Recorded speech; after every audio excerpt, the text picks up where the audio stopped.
বধূ বেশে কন্যা যখন এলো রে, যেন খুশির বন্যা বয়ে গেল রে। নিজের ঘরে সুন্দরী স্ত্রীকে অন্য এক যুবকের সঙ্গে আপত্তিকর অবস্থায় হাতে নাতে ধরার পর কোনো স্বামী কি করতে পারেন? রাগে ফেটে পড়া, আসবাবপত্র ভাঙচুর করা কিংবা মারমুখী হয়ে ওঠা।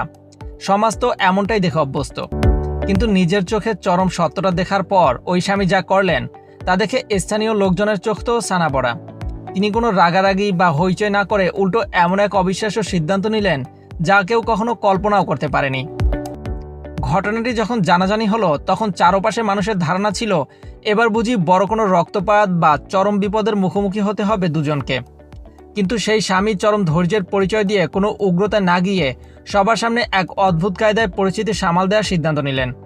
নিজ ঘরে সেই সুন্দরী স্ত্রীর সঙ্গে প্রেমিকের গোপন ও অবৈধ সম্পর্ক হাতে নাতে ধরে ফেলে তিনি বিন্দুমাত্র সময় নষ্ট না করে ঘোষণা দিয়ে বসলেন, আর কোনো লুকোচুরি নয়, আজই এই দুইজনের সামনাসামনি জাঁকজমকপূর্ণভাবে বিয়ে দিয়ে দেবেন।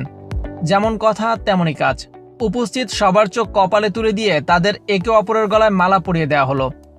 চারদিকে যখন এই আজব কাণ্ড নিয়ে তুমুল গুঞ্জন চলছে তখন মানুষ বলাবলি করছিল যে ঠিক কী এমন পরিস্থিতি তৈরি হলো যার কারণে একজন স্বামী নিজের স্ত্রীকে অন্যের হাতে এভাবে তুলে দিতে পারে। একে তো স্ত্রীর রূপের চর্চা ছিল পুরো এলাকায়, তার উপর এমন নাটকীয় পরিণতি মানুষের কৌতূহল বহুগুণ বাড়িয়ে দেয়।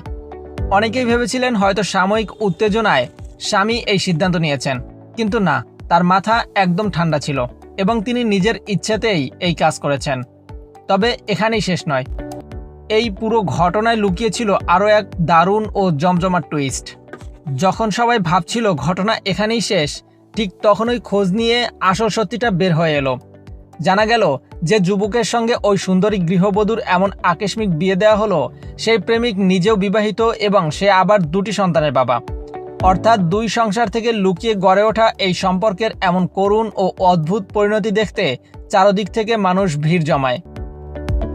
ভিডিওটি ইন্টারনেটে ছড়িয়ে পড়তেই মুহূর্তের মধ্যে তা সোশ্যাল মিডিয়ায় ভাইরাল হয়ে যায়।